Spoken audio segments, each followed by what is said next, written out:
안녕하세요. 해외에서 오랫동안 한국대 입시를 준비한 학생들을 지도원 경험 바탕으로 이 한국대 입시와 관련하여 재외국민 특별전형을 중심으로 해서 가능한 정확한 정보를 전달드리기 위해서 노력하고 있는 옹글리시의 옹난입니다.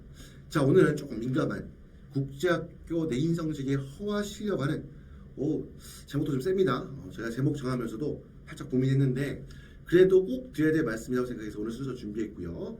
오늘 영상은 좀 짧으니까 아마 부담 없이 부담이 생길 것 같긴 한데 아무튼 꼭 중요한 부분이니까 특히 자녀가 국제학교에서 공부하고 있는 학부모님들, 학생들 꼭 시청을까지 해주시길 바라고요. 바로 본격적인 내용으로 들어가도록 하겠습니다. 자, 제가 앞서 영상 원래 업로드된 영상 중에 아마 그 내용 중에 이런 부분이 있었을 거예요. 기억하실 분도 있겠지만 국제학교의 내용적이 올레이라고 해서 최상위권에 나가겠느냐 라는 부분에서 물음표와 함께 의문을 제기했던 부분이 있었는데요. 제가 그 내용을 말씀드린 다음에 생각해보니까 이 내용에 대해서 좀 더 디테일하게라기보다 좀 더 풀어서 설명을 드려야겠다 생각이 들어서 별도 영상을 준비했고요. 자, 내용 바로 들어가시 보시면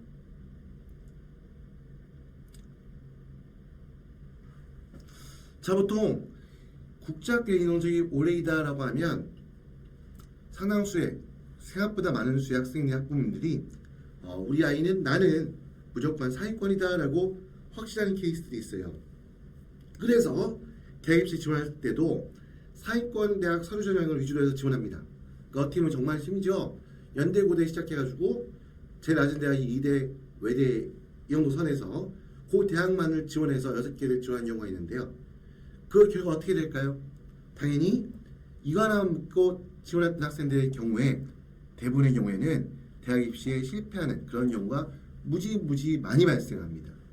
해마다 이런 부분에 제가 많이 발견하다 보니까 항상 안타까운 마음도 많고요. 물론 학교의 내용적 잡았다는 건 학생이 열심히 했다는 거기 때문에 당연히 또 어떻게 보면 남들은 그 모든 과목 예의를 받기 위해서 학교에서 그 지시하는 교과 내용이나 그 강사의 어떤 교사의 지시사항을 충실히 이해했고 성실하게 공부했기 때문에 막상 그 친구가 느꼈을 때 그 학부모님 봤을 때 우리 정말 학교 공부 열심히 하고 성실하게 했다라고 해서 상위권이라고 생각하기 때문에 막상 그런 케이스가 입시에 실패했을 경우에 받는 충격이 어마어마합니다.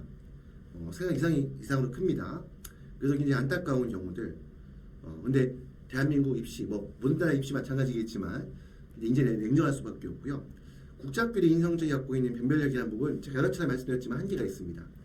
자, 그래서 이런 경우들을 많이 봤기 때문에 이제 오늘 영상을 준비하게 되는데 특히 다음에 보여드릴 예는요.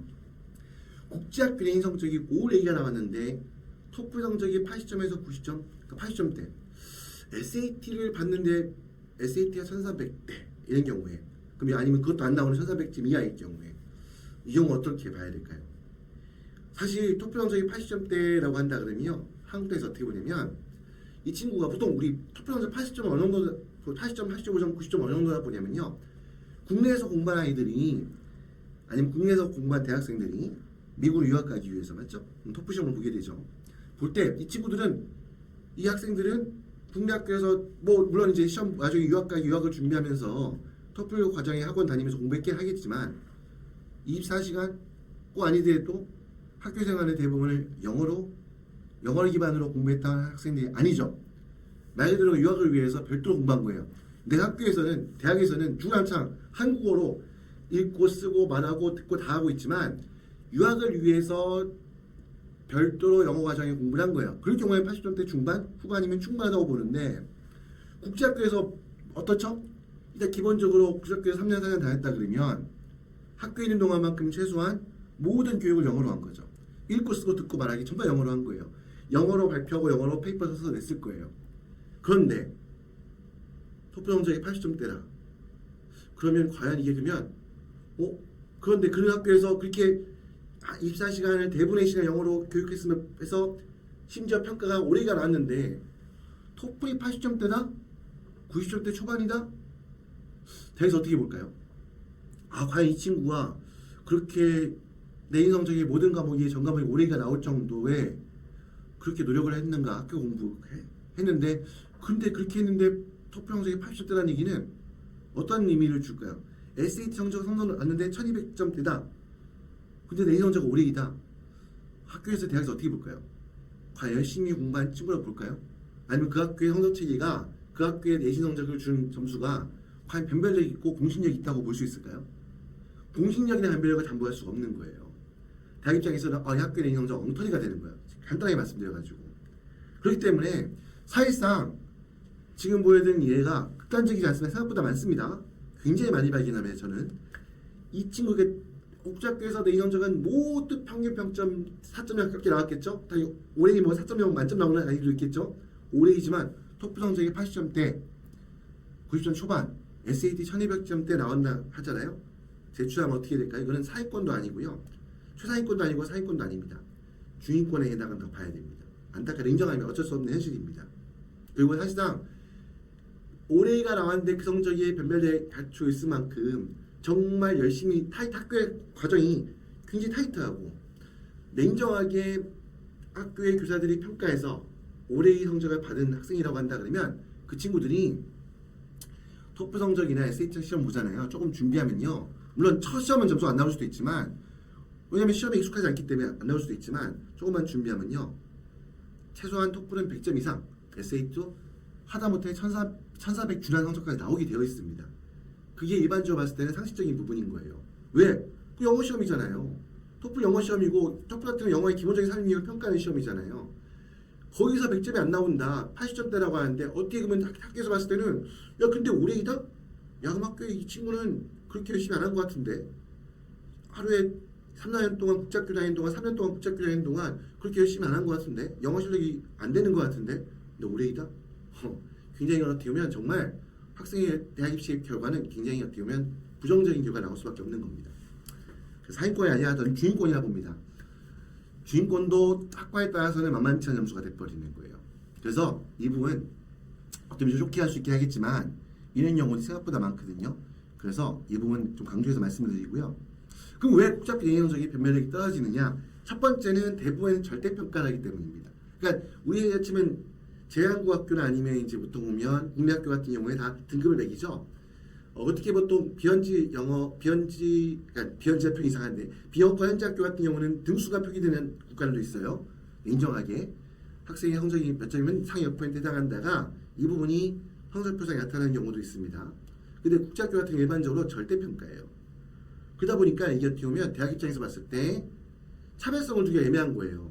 그러니까 물론 이제 거기에 대한 보완 장치로 국제학교에 따라서는 어떻게 보면 이제 뭐 우리 학교 학생들 중에서 몇 퍼센트만 A였고 몇 퍼센트 어떤 과목별로 이 과목에 대해서는 A란 F라는 과목에 대해서는 A는 몇 퍼센트까지만 줬고 B는 몇 퍼센트까지 B를 성적을 줬다라고 이런 것들 형학적인 가장이 기록한 학교도 있지만 대부분의 국제학교 특히 규모가 작은 국제학교 같은 경우는 그런 것도 나와 있지 않거든요. 그러다 보니까 이런 절대평가에 이루어진 국제학교의 내신 성적이 어떠한 대학에서 봤을 때 이 학생의 수준을 정확하게 판단할 수 있을 만큼의 어떤 그러한 변별력이라거나 어떤 이 친구가 정말 한국학교나 제한국학교나 아니면 어떤 비영어권 현지학교나 아니면 또 SAT나 AP나 IB A레 성적을 높게 받은 학생들하고 비교했을 때 내신 성적만 가지고 이 친구들이 높은 성적이 있겠다라고 차별적인 상위권에 해당한다라고 볼 근거가 너무 약한 거죠. 그렇기 때문에 국제학교 내신 성적의 변별력이 떨어질 수밖에 없는 겁니다. 그 두 번째는 특히 국제학교 같은 경우는 대부분의 경우 마찬가지죠. 다 사립학교니까 어떤 상업적인 목적 뭐냐면 내신 성적을 잘 줘야지 최소한 기본적으로 학부모님이나 학생들 기분 좋잖아요. 그리고 왠지 내신 성적을 잘 받아야지 대학을 잘 갈 것 같고 이게 뭐가 좀 뒤섞이냐면요. 12월 등의 아이들 중에서 비인기 학과를 썼을 경우에 내신 성적만 가지고 가는 학교들이 많이 있습니다. 그러니까 그런 경우하고 혼재가 되는 거예요. 그래서 저 학교는 내신 성적 잘 주고 대학 입시의 결과가 좋다고 하더라. 막상 내용 열어보면 12월 등의 비인기 학과를 쓴 친구들인 경우가 많은데 그거 생각하지 않고 그냥 내신 성적 잘 주는 학교 좋은 학교다 생각해서 그럼 당연히 그 학교를 선호하게 되고 상업적인 목적이 상업성이 강한 학교들은 당연히 어떻게 하겠어요?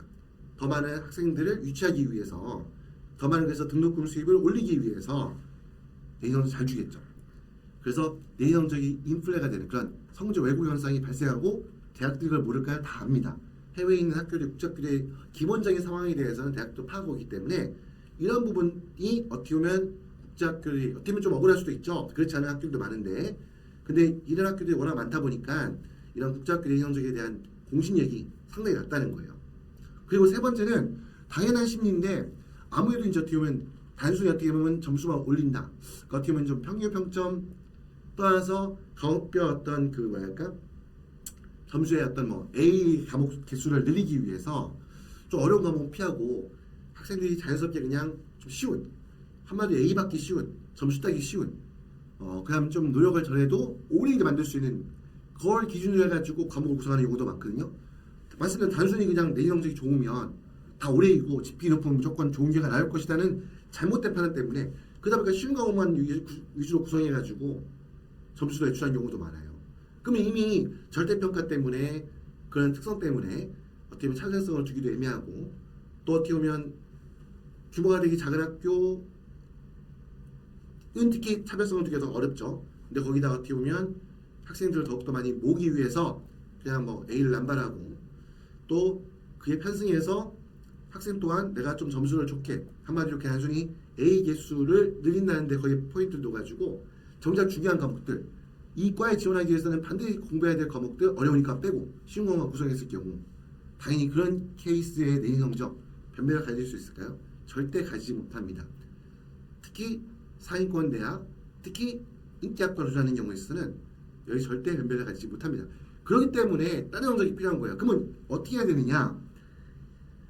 국제학교 학생들이, 국제학교에서 영미권, 특히 국제학교에서 공부한 친구들이 이 학교의 어떤 내신 성적의 경쟁력을 갖추기 위해서는 첫 번째는 아까 말씀드렸죠. 억울한 케이스가 있다 그랬죠.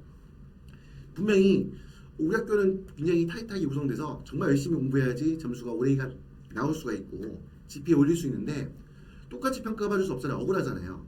그래서 여러분들 아시다시피 보면 상위권 대학들 입시 조항의 내용에 제출 서류에 보다 보면 출신 학교 프로필, 그러니까 스쿨 프로필을 제출할 것을 요구하는 대학들이 대부분이에요.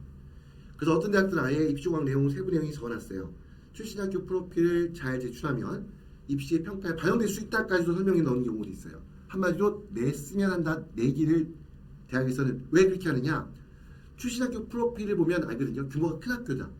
한 학년에 꽤 학년당 학생 수가 좀 많다. 그리고 두 번째, 그 학교에서 공부한 학생들의 뭐 어떤 경우에는 뭐 A 그 최종 IB 파이널 평균 성적, 또 입시 결과라고 했을 경우에 그 어떻게 보면 그 학교에 졸업한 학생들이 대학 진학률, 그러니까 대학가 어떻게 보면 뭐 미국에 있는 우수한 아이비 리그나 흔히 말해서 영국의 옥스브리지라고 이해하죠. 그런 상위권 대학에 몇 명 입학했는가?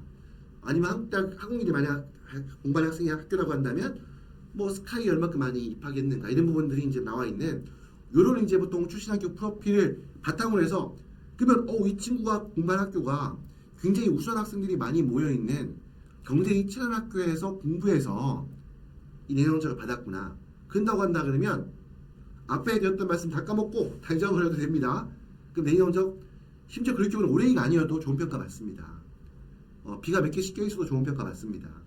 그 안에서 경쟁을 했다는 걸, 그게 뭐냐면 국제학교 내신 성적이 변별력을 못 가는 가장 큰 이유가 첫 번째가 뭐냐면 이 친구가 얼마큼 노력했는지, 노력해서 받은 성적인지 차별적인 성적인지를 보여줄 지표가 너무 작은 거예요. 여러 가지 이유 때문에. 그래서 국제학교 내신 성적이 필요 없다가 아니라 변별력을 못 가진다는 얘기입니다. 그래서 말씀드린 거고요. 그래서 어떻게 되면 보완해, 만약에 이제 출신학교 프로필 준비가 안 돼 있다, 그럼 어떻게 보완할 거 아니에요. 그러면 첫 번째가 뭘까요? 공인영어 시험 성적이죠.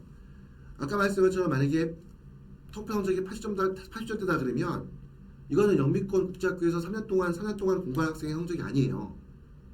그게 아닌 거예요. 그러면 어떻게 되느냐? 토플 성적을 시험 봐서 최소한 100점, 105점 이상 점수를 만드는 거예요. 그래야지 토플 100점 만만한 점수는 아니긴 하지만 그래도 4년 동안 공부해서, 국제학교 3년 4년 공부해서 전 과목의 성적이 대부분 A가 나올 거라 한다면 사실 조금만 연습을 하면, 시험 연습을 하면 100점 이상 나와야 되는 게 상식이에요. 제 기준으로 봤을 때 그래요. 실제로 제가 지도했던 만학생들도 그런 경우 많이 봤어요. 예체능 준비한다고 따로 공부하지 않았지만 학교생활 충실한 친구들 중에 보면 몇 번 연습을 시키면 토플 점수 105점 나와요. 그게 아주 불가능한 점수가 아니에요. 영미권 국제학교에서 4년 공부한 친구들 같은 경우에는. 그러니까 이걸 통해서 뭐냐면 실제 이 친구가 그만큼 열심히 공부했기 때문에 거기에 대한 당연히 그 과정에서 이만큼의 영어 실력을 갖췄겠구나. 갖췄다는 것을 보여주는 거죠. 두 번째는 더욱더 중요한 거죠. 표준학력 평가 성적 확보하는 거예요. 표준학력 평가 성적은 당연히 등급, 그건 절대 평가할 수 없는 거잖아요. 그렇잖아요, 맞죠? 점수를 줄을 세워서 물론 그 안에서도 상대평가, 절대평가 혼재가 되긴 하지만 그래도 어느 점수에 따라서 이게 보면 변별력이 생기잖아요. 차등을 주기 때문에. 그리고 이거는 교내에서 주는 게 아니죠. A를 한다면 IB라고 한다면 AP라고 한다면 어떤 지역 혹은 전 세계의 범위를 해서 거기서 그 과목에 대해서 그 시험에 대해서 시험 본 모든 학생들을 평가해서 거기에서 그 기준에서 성적을 주는 한마디로 객관성과 공신성을 더 나아가서 변별력을 갖출 수 있는 거죠. 그래서 이 성적을 추가적으로 준비한다는 겁니다. 그렇게 해서 공인영어 시험 성적이나 아니면 표준학력 평가 시험 성적을 쉽게 말하면 토플, SAT 성적을 확보한다 그러면 돋보일 수가 있는 거죠. 규모가 되게 작은 학교예요. 그런 경우도 많거든요.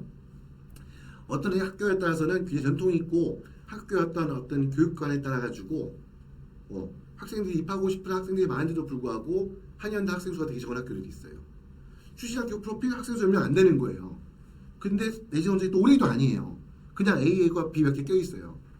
야, 우리 학교 다 올해라고 하던데 다른 학교 아이들은 우리 아이는 정말 열심히 공부했는데 올해도 아니야. A가 아니고 B도 껴 있고 그래.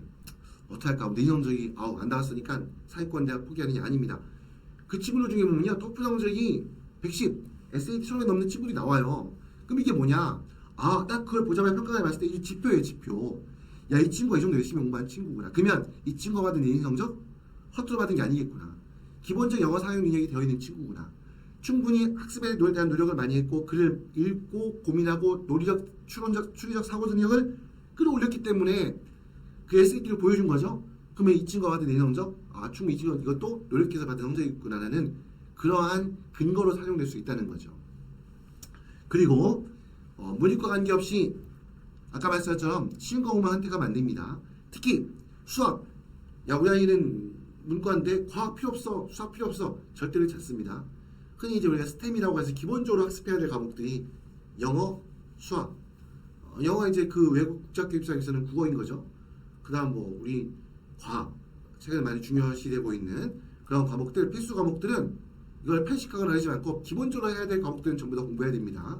가끔 문과 준비한 친구들 중에 뭐 수학을 뭐 너무 어렵다 해서 수학을 아예 성적을 안 받는 경우도 있는데 이게 특히 상위권 대학 지원하려고 한다는 경우에는 그렇지 않습니다. 필수 교과는 다 공부해서 성적을 취득해야 되고요. 특히 내가 지원하고자 하는 전공 관련된 과목들 생명과학 지원하려고 하는데 바이오가 어렵습니다. 바이오 빼다 내가 바이오는 공부 안 해. 생명과학은 공부 안 하고서 내가 생명과학, 생명공학, 화학생명공학 지원하겠다? 어불성설이죠. 내가 기계공학과 지원했고 전자공학과 지원할 건데 피직스 너무 어려워. 안 하겠다. 말이 되나요? 경제학과를 지원하고 경영학과 지원하는데 이코노믹스 안 할 거다. 이 부분 나하고 안 맞는 것 같다. 이런 필수 과목들 같은 경우에는 이거는 안 하는 걸 하는 걸 떠나가지고 정말 사회권에 목표한다면 이거는 심화 과정까지 공부를 해야 됩니다. 그래야지 학생이 변별력을 가질 수가 있습니다.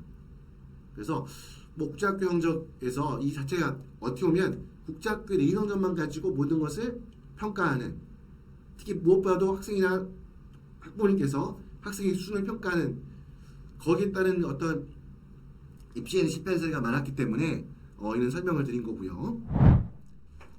자, 그래서 오늘 국제학교 내신 성적에 특히 올 A의 허가 시장을 말씀드렸는데요.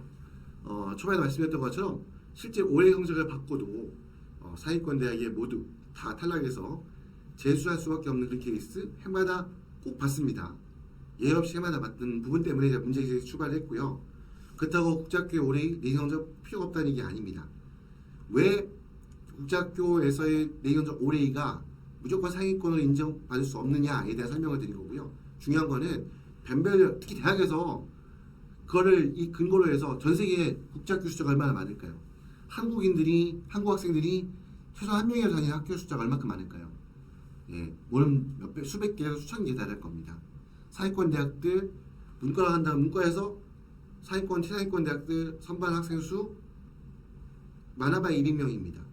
그러면 전 세계에 있는 국제학교, 그냥 일반 학교들, 그 무수한 학교가 몇천 개, 몇백 개, 몇천 개가 되는데, 그 학교에서 전교 1등만 뽑아도 국제학교에서 내신 성적 올해 나온 학생들만 숫자만 모아도 그 이상 나와요.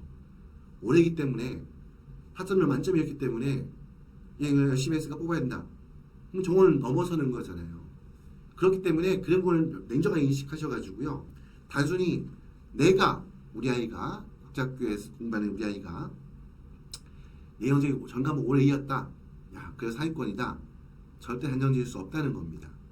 그래서 그걸 뒷받침하기 위해 어떠한 노력과 어떠한 부분이 필요한가에 대해서 냉정하게 말씀을 드리는 시간을 가졌고요. 아무튼 뭐 이거 정도로 해서 오늘 영상은 아주 간단하지 않았던 것 같긴 하지만 아무튼 오늘 영상을 마무리하도록 하겠습니다.